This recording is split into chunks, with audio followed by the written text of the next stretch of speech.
What's up, everybody? For those that don't know, my name is Joey. Most people know me by Snow Rock.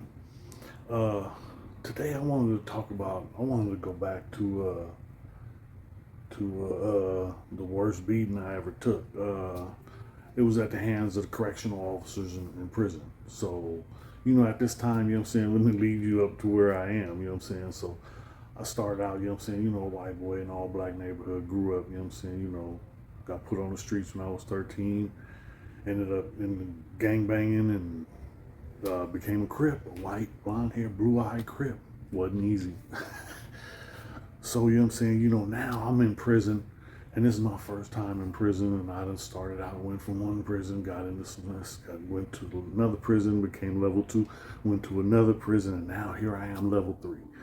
Level 3 is maximum security. There's a level 4 and level 5. Level 5 is death row, for those that don't know.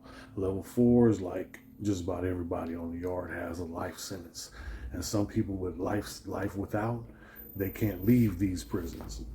So, then you got the level 3s. Level 3s is a maximum security. And then you go down to level 2, which is minimum security, dorm living. So, I'm in level 3. I just graduated to level 3. I'm in corporate.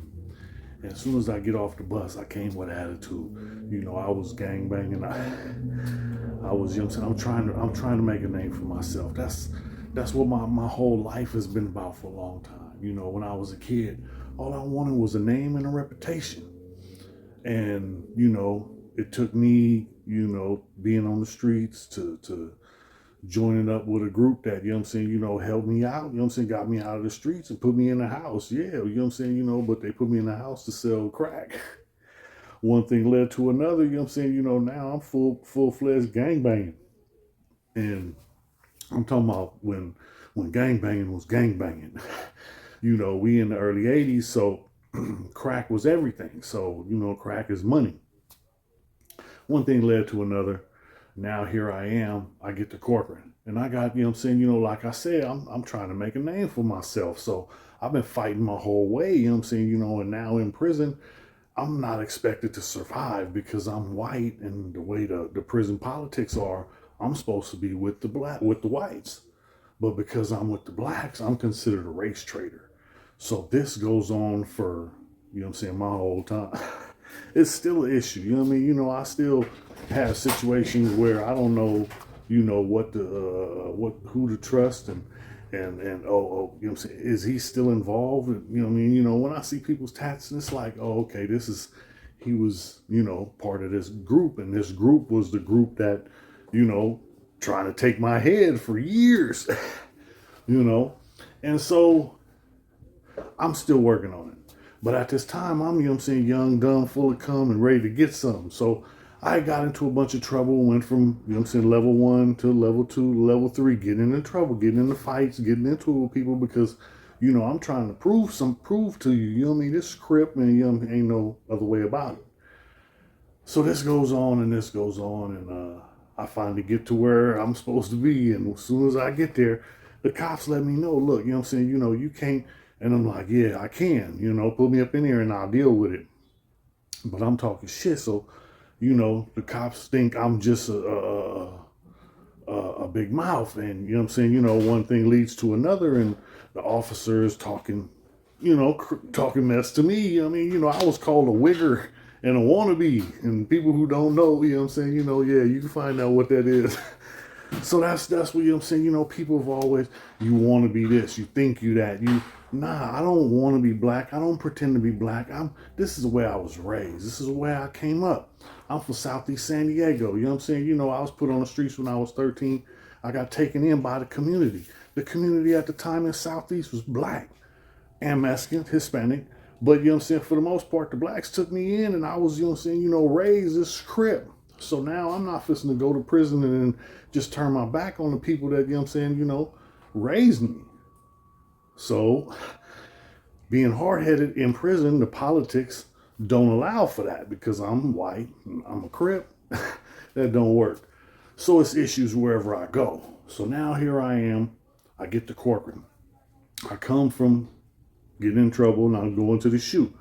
So when I get up in there, one of the officers, I'm talking smack, And you know what I'm saying, he called me a wigger or a wannabe and some other stuff. So I kept talking about him. I talked about him so bad where, you know what I'm saying, I'm telling him, take your badge and gun off and bring your bitch ass up in this cell. So finally one day, you know what I'm saying, this dude takes his belt off with his, you know what I mean, and then tells him to open up the door, you know what I'm saying, and comes up in my cell to get down. Oh no, you know what I mean?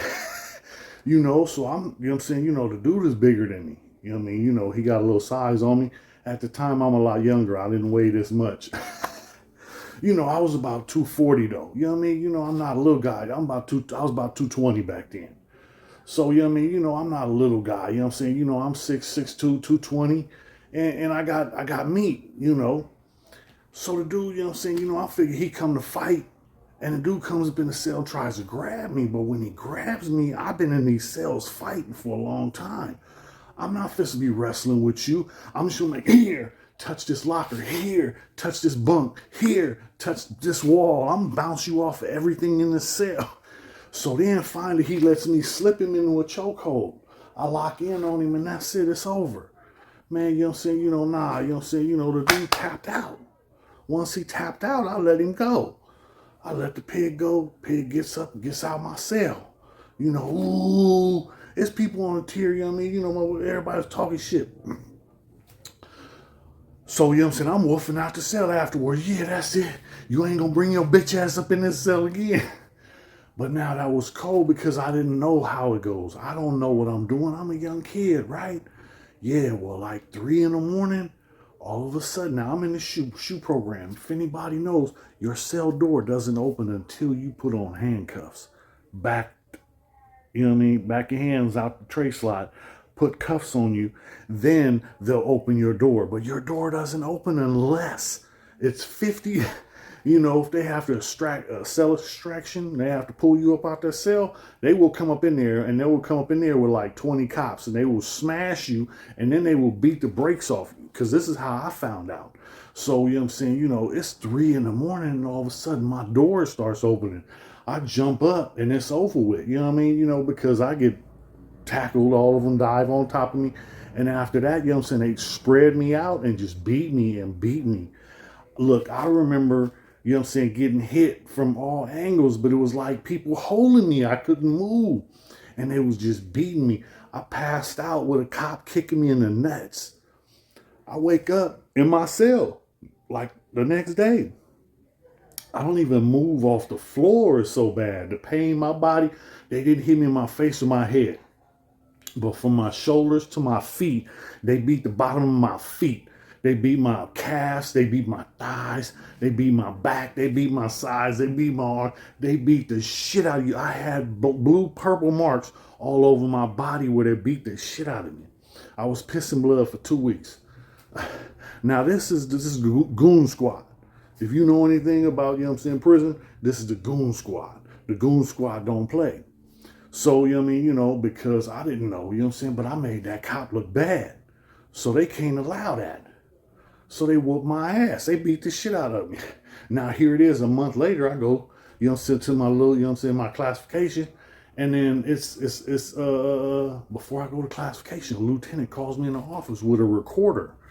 Talk about, I heard you had a problem with some of my officers and I had the recorder on.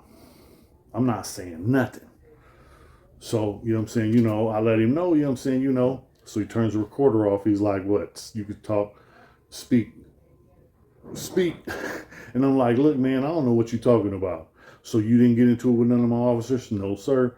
So if you go back to the yard, you run into one of my officers, you ain't gonna, try nothing? No, sir. I don't want no problems. And then the dude, says, you know what? I'm gonna recommend you get out of here early. And the lieutenant, I found out the dude's name was F.A. Rodriguez. If anybody knows about Corcoran, yeah, it's about F.A. Rodriguez. He was the lieutenant. This was, back when I hit the yard. This dude wasn't cool. He wasn't right, but, he was there. And if you know, that Corcoran ass whooping ain't nothing to play with. So, hey, hit the subscribe button, hit the like, hit the share, share this with somebody. They might want to hear it too.